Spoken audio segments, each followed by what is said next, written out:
সুপ্রিয় দর্শক মণ্ডলী, সকলকে আন্তরিক শুভেচ্ছা ও অভিনন্দন জানিয়ে নতুন আরেকটি ভিডিও নিয়ে আসলাম। আর আমার চ্যানেলে যারা নতুন, অবশ্যই আমার চ্যানেলটি সাবস্ক্রাইব করে আমাদের সঙ্গে থাকবেন। আপনারা যে ক্ষেতটা দেখছেন এটা হচ্ছে একটা লতির ক্ষেত। আর এই লতির ক্ষেত যে জাতটা দিয়ে করা এটা হচ্ছে যশোরের লতিরাজ বাড়ি 1। দেখুন আমাদের বাড়ি 1-এ কীরকম ফলন হয়। আমরা এখান থেকে গত 3 দিন আগে লতি কাটছি। আর আমাদের এই গাছে বেশি পরিমাণে লতি আসার কারণ হচ্ছে যে আমরা গাছের গোড়াটা সুন্দর করে এই যে দেখুন বেঁধে দিছি।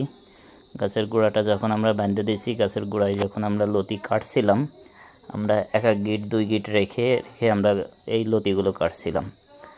আর যখন সেই গিটগুলো এই কাদা দিয়ে ঢেকে দেওয়া হয়েছে, তখন সেই গিটগুলো থেকে দেখুন কি পরিমাণ চিকন লতি গাছের গোড়া দিয়ে বের হয়েছে।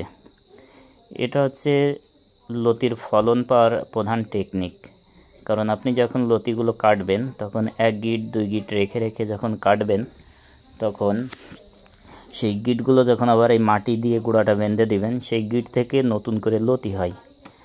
অনেক ভাই চাষ করেন, তারা বলেন যে ভাই ফলন পাই না। ফলন না পাওয়ার কারণ হচ্ছে আপনারা যখন লতিগুলো কেটে ফেলেন তখন গোড়ায় গিট রাখেন না। আর গিট রাখলেও সেই গিটগুলো কখন কাদা দিয়ে সুন্দর করে এভাবে বাঁধতে হয় সেটা আপনারা জানেন না। এজন্য লতি চাষ করতে হলে আপনাদের অভিজ্ঞতা অর্জন করতে হবে। আর যতদিন না পর্যন্ত সেই অভিজ্ঞতা না হয়, ততদিন পর্যন্ত আপনারা যাদের থেকে চারা সংগ্রহ করবেন তাদের সাথে সার্বক্ষণিক যোগাযোগ রাখবেন। আমাদের সাথে যদি যোগাযোগ রাখেন সব সময়, তাহলে অবশ্যই আমরাও যেমন ফলন পাচ্ছি আপনিও তেমন ফলন পাবেন। কিন্তু আপনাদের সমস্যা হচ্ছে কি, আপনারা চারা নেন, চারা নিয়ে প্রথম কিছুদিন যোগাযোগ রাখেন, তারপরে যোগাযোগগুলো বন্ধ করে দেন। বন্ধ করে দিয়ে যখন ক্ষেতকে আপনি নিজেই নষ্ট করে ফেলান, তখন আপনি ফোন দেন যে ভাই এখন কি দেবো। এখন আপনি যদি গাছের গোড়ার লতিগুলো একেবারে কেটে শেষ করে দেন, আপনি লতি কোথা থেকে পাবেন? তখন শুধু ডগার মধ্যে থেকে যে লতিগুলো হবে, ওই লতি ছাড়া তো কোনো লতি পাবেন না। আর আমাদের গাছগুলো দেখুন, আমাদের ডগায় লতি নেই, কিন্তু আমাদের গাছের গোড়ায় ভরপুর লতি। এবং আগামীতে দেখবেন যে এই গাছের গোড়ার লতিগুলো আরও অনেক গুণ বৃদ্ধি পাইছে। আর ডগায়ও তখন লতি হবে, যখন গাছ বড় হয়ে যাবে ডগার থেকে প্রতি সপ্তাহে 1-2টা করে লতি পাবো। আর কিন্তু আমরা গাছের গোড়া থেকে 50-60 এরকমের লতি পাবো।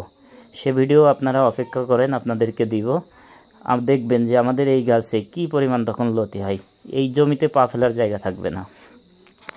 এই জন্য আপনারা যারা লতি চাষ করেন অনেক আশা নিয়ে আসেন, আপনাদেরকে বলবো যে আপনারা যখন আমাদের থেকে চারা নেন, তখন আপনারা আমাদের সাথে সার্বক্ষণিক যোগাযোগ রাখবেন।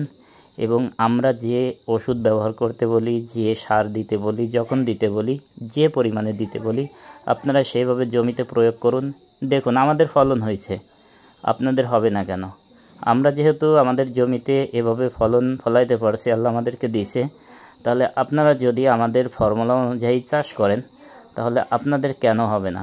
এজন্য আপনাদেরকে বলবো যে আপনারা আগে জাতটা নির্বাচন করবেন, আপনারা ভালো জাতের চারা নেবেন, তারপরে আমাদের সাথে সার্বক্ষণিক যোগাযোগ রাখবেন। ইনশাল্লাহ আমাদের জমিতে যেমন ফলন হয়েছে আপনারও তেমন হবে। আসসালামু আলাইকুম।